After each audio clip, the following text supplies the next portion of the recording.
যে প্রধানমন্ত্রীর বিশেষ সহকারীর কাজগুলো কি কি, আপনাদের কি কি করতে হয়, প্ল্যানটা কি? এক একজনের এক একটা অ্যাসাইনমেন্ট থাকে। দেখবেন যে কারো হয়তো বা স্বাস্থ্য বিষয়ক কাজ আছে, কারো হয়তো বা স্টক মার্কেট রিলেটেড ইস্যুজ আছে, কারো হয়তো বা ক্লাইমেট রিলেটেড ইস্যুজ আছে। যেমন আমার ব্যক্তিগত কাজ হলো যুবদের যে কর্মসংস্থান সেই রিলেটেড। তখন যে বাংলাদেশের যদি আপনি বলেন যে সবচেয়ে বড় সমস্যা কোনগুলা, এটা যদি চিন্তা ভাবনা করেন তাহলে দেখবেন যে এই যে বেকারত্বের হার যেটা, এবং তরুণরা অনেক বেশি ফ্রাস্ট্রেটেড হয়ে যাচ্ছে, এটা কিন্তু অনেক বড় একটা সমস্যা। দেখবেন এই সমস্যাটা অনেক সময় আমাদের আলোচনার টেবিলে ঝড় ওঠে না। কিন্তু চিন্তা করেন, এই যে একটা গণ অভ্যুত্থান হলো, অনেকগুলো কারণ তো আছে। গণতন্ত্রহীনতা, মানে ভোটের অধিকার কেড়ে নেওয়া, মানুষের পর নিপীড়ন চালানো, একটা ফ্যাসিস্ট রেজিমের যা যা উপকরণ থাকে সবই আছে। বাট যেটা স্পার্ক করেছে সেটা হলো, দেখেন 2024 সালের 7 জানুয়ারি ইলেকশনের পরেও কেউ কেউ সেলিব্রেট করেছে, কিন্তু যখন ওই যে অন্য সব জায়গায় জবলেসনেস চালু হয়ে যাচ্ছে, তখন সরকারি চাকরির ওই ব্যাপারটা সোনার হরিণ ছিল অনেকের কাছে।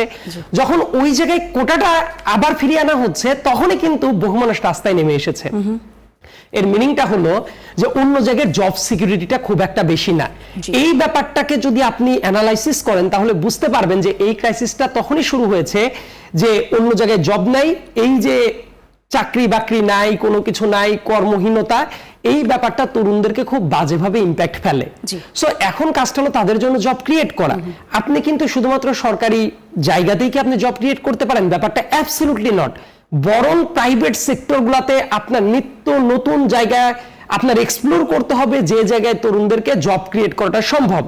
অল্টারনেটিভ যত প্রসেস আছে, সবার অনার্স মাস্টার্স করার দরকার নাই, অনেকে ডিপ্লোমা লাইনে চলে যাওয়া উচিত। আবার দেখবেন যে আমাদের ম্যান পাওয়ার হিসেবে যাদেরকে আমরা বিদেশে পাঠাই, বাংলাদেশের এই যে রেমিটেন্সটা আসে জন্যই বাংলাদেশের ইকোনমিটা অনেক স্ট্রং। তাদের দেখবেন আনস্কিল্ড লেবার আমরা অনেক সময় পাঠাচ্ছি, গিয়ে তারাও ঠিক মতো কাজ পাচ্ছে না। আবার তারা যে ক্ষুদ্র একটা অ্যামাউন্ট ইনকাম করছে, ওইটা দিয়ে তাদের পর যাদের এক্সপেকটেশন আছে, পরিবারের এক্সপেকটেশনটা পূরণ হচ্ছে না।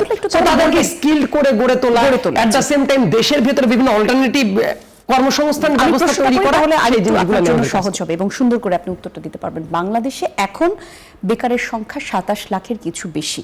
এই 27 লাখ বেকারদের জন্য আমাদের প্ল্যানটা কি হওয়া জরুরি? আপনিও একজন তরুণ, আপনি নিশ্চয়ই কাছ থেকে সবাইকে দেখেন। আমি একদম যদি খুব প্রিসাইজলি বলার চেষ্টা করি, এই যে 27 লাখ তরুণদের কথা বলছেন এবং অফিশিয়াল আনঅফিশিয়াল মিলিয়ে দেখবেন অনেক ক্ষেত্রে সংখ্যাটা আরো বেড়েও যেতে পারে। এবং এই জায়গার সংকটটা হলো আমাদের মার্কেটের ডিমান্ড যা, এইটার সাথে আমাদের একাডেমিয়ার যোগাযোগটা খুবই কম। দেখবেন অনেকেই অনার্স করছে, মাস্টার্স করছে, করার পরে সে জানে না সে কোন দিকে যেতে চায়। আমাদের কারণ পলিসিগত জায়গায় কিছু ঝামেলার জায়গাটা ছিল। দেখবেন ন্যাশনাল ইউনিভার্সিটিতে ভুরি ভুরি সময় অনার্স মাস্টার্স করছে, কিন্তু তার আলটিমেটলি পটেনশিয়ালটা কোথায় ছিল এটা এক্সপ্লোর করা নাই। আবার ব্যাপারটা আছে, দেখবেন অনেক প্রাইভেট খাত সারা বিশ্বের সাথে তাল মিলিয়ে ডেভেলপ করাটা সম্ভব। আইটি খাতে ব্যাপক পরিমাণ কর্মসংস্থান তৈরি করাটা সম্ভব। আবার অনেক ট্রেডিশনাল ধ্যান ধারণার ভেতরে অনেকেই বসে আছেন যে ওই খাতে, লেটস সে আমি যদি আপনার এই স্টুডিওতেই এখন বলি যে কৃষি খাতে কোন কোন তরুণ কিভাবে এঙ্গেজড, অনেকেই মনে করবে যে গ্রামের পড়াশোনা করে না তারাই কৃষি খাতে যাওয়া উচিত।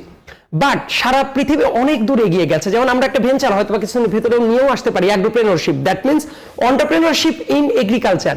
এইটাতে দেখবেন অনেক শিক্ষিত তরুণরা ইনভলভ হতে পারে। ইনফ্যাক্ট অনেক জায়গায় দেখবেন বিদেশে পড়াশোনা করে এসে গরুর খামার করেছে, অনেক জায়গায় দেখবেন কৃষিতে ডাইভার্সিটি নিয়ে আসার চেষ্টা করছে, অনেক জায়গায় দেখবেন যে অ্যাগ্রো প্রসেসিং ইন্ডাস্ট্রির দিকে অনেকে ঝুঁকে পড়ছে।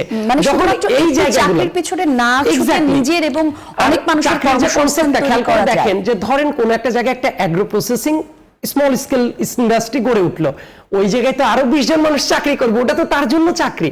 সো আমাদের এই যে বিভিন্ন জায়গায় এক্সপ্লোর করার জায়গাটা আছে, এই জায়গাটা নিয়ে আমাদের ভাবা দরকার। আজকে আমি মিটিং করছিলাম, কিছু ট্যুরিজম রিলেটেড এনথুজিয়াস্টিক পারসন আছেন, তাদের সাথে দেখলাম বাংলাদেশের ট্যুরিজমের ব্যাপারটা। আপনি একজন নারী, আপনি খেয়াল করে দেখেন অনেক জায়গায় আছে আপনি সেফটি অ্যান্ড সিকিউরিটি নিয়ে চলাফেরা করার ক্ষেত্রে আপনি ঝামেলায় পড়বেন, রাইট?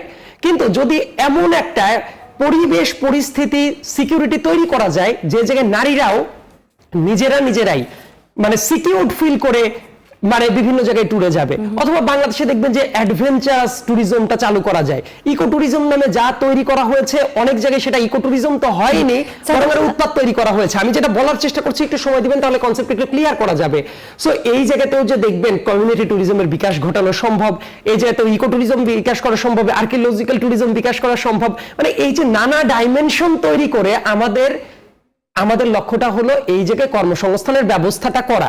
আবার শুধুমাত্র এই পার্টিকুলার খাতগুলাই না, যে খাতগুলো আছে এইগুলাকে রিভিউ করে দেখা যায় অনেক অপ্রয়োজনীয় জায়গায় ট্রেডিশনাল ধ্যান ধারণা আছে, ওই জায়গাটাকে আমরা কিভাবে মডার্নাইজ করতে পারি, যুগের সাথে তাল মিলিয়ে একাডেমিয়া এবং ইন্ডাস্ট্রির যোগাযোগটা কিভাবে বাড়াতে পারি। আবার শিক্ষা প্রতিষ্ঠানগুলোতে আমাদের অনেক প্ল্যান আছে, যে প্ল্যানগুলো হয়তো বা ফার্স্ট ইয়ারে ভর্তি হওয়ার পর থেকেই সে জানবে ইন্ডাস্ট্রির কি চাহিদা, ওইটার সাথে মেলবন্ধন করার জন্য যে উই মে ইনিশিয়েট ইনস্টিটিউশনস, যে জায়গায় সফট স্কিল থেকে শুরু করে তাদের বেসিক যেসব স্কিল সেটগুলো আছে সে অনার্স করতে করতেই জেনে যাবে যে তার স্কিল সেটগুলো দরকার। আবার ট্রেডিশনাল পড়াশোনার পাশাপাশি vocational training and other things এইগুলোকে আমরা প্যাট্রোনাইজ করার চেষ্টা করব, যাতে সবাই মনে না করে যে আমাদের এক পথেই আগানো উচিত, বরং যার যে ইন্টারেস্টের জায়গা সেই জায়গাটা যাতে প্রত্যেকে খুঁজে নেওয়ার চেষ্টা করে। এইভাবে দেখবেন যে অনেক জব ক্রিয়েট করা সম্ভব এবং দ্যাট ইজ এক্স্যাক্টলি আমরা এটা করার চেষ্টা করছি। চমৎকার।